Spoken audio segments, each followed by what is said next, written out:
مسنون تسبیحات وہ تو سب کے لیے ایک ہی ہیں، مرد ہو یا عورت. دو تسبیحات جن کا حدیث میں زیادہ تر تذکرہ ہے، ایک تو چوتھا کلمہ.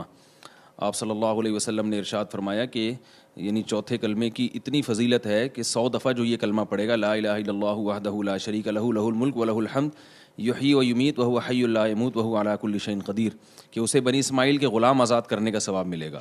اور آپ صلی اللہ علیہ وسلم نے صحیح حدیث میں فرمایا کہ جس نے یہ کلمہ صبح 100 دفعہ پڑھا تو اس سے زیادہ کوئی نیکی سارا دن کما ہی نہیں سکتا سوائے اس شخص کے جو اس سے بھی زیادہ مرتبہ پڑھے.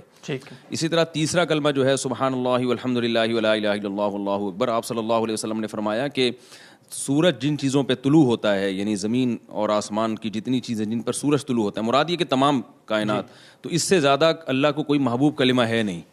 تو اس لیے صبح و شام ان کلمات کا، ان میں سے کسی ایک تسبیح کو منتخب کر لیں، اس کا ورد کرنا چاہیے. 100 دفعہ کم از کم مقدار ہے احادیث میں جو آتی ہے، کم سے کم مقدار ہے 100 دفعہ صبح 100 دفعہ شام. اور یہ تسبیحات مکروہ وقت میں بھی کی جا سکتی ہیں. مکروہ وقت میں صرف سجدہ کرنا جائز نہیں ہے، تلاوت کرنا، تسبیحات پڑھنا جائز ہے. رہا یہ مسئلہ کہ خواتین اگر یعنی طلوع آفتاب سے پہلے فجر کی نماز پڑھتی ہیں تو اگر سورج اس دوران طلوع ہو گیا تو نماز فاسد ہو جائے گی. اس لیے طلوع آفتاب سے پہلے یعنی سورج کا کنارہ طلوع ہونے سے پہلے نماز ختم کرنا ضروری ہے.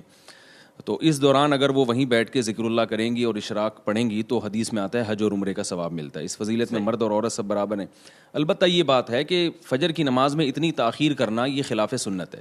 اچھا، مردوں کے لیے فجر میں تاخیر افضل ہے کیونکہ جماعت کی تکثیر کی وجہ سے، تکثیر جماعت ہو، اس لیے فقہا لکھتے ہیں کہ عورت کے لیے اول وقت میں پڑھنا افضل ہے.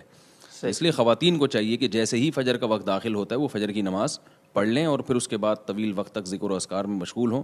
لیکن اگر وہ دیر سے بھی پڑھتی ہیں تو چونکہ حدیث میں علی الاطلاق ہے کہ جو فجر پڑھے اور وہاں بیٹھ کے ذکر اللہ کرے اور اشراق کی نماز پڑھے تو حج عمرے کا ثواب ملتا ہے. تو ثواب انشاءاللہ ملے گا، لیکن فجر میں تاخیر کی جو جلدی کی جو فضیلت ہے اس فضیلت سے محرومی ہو جائے.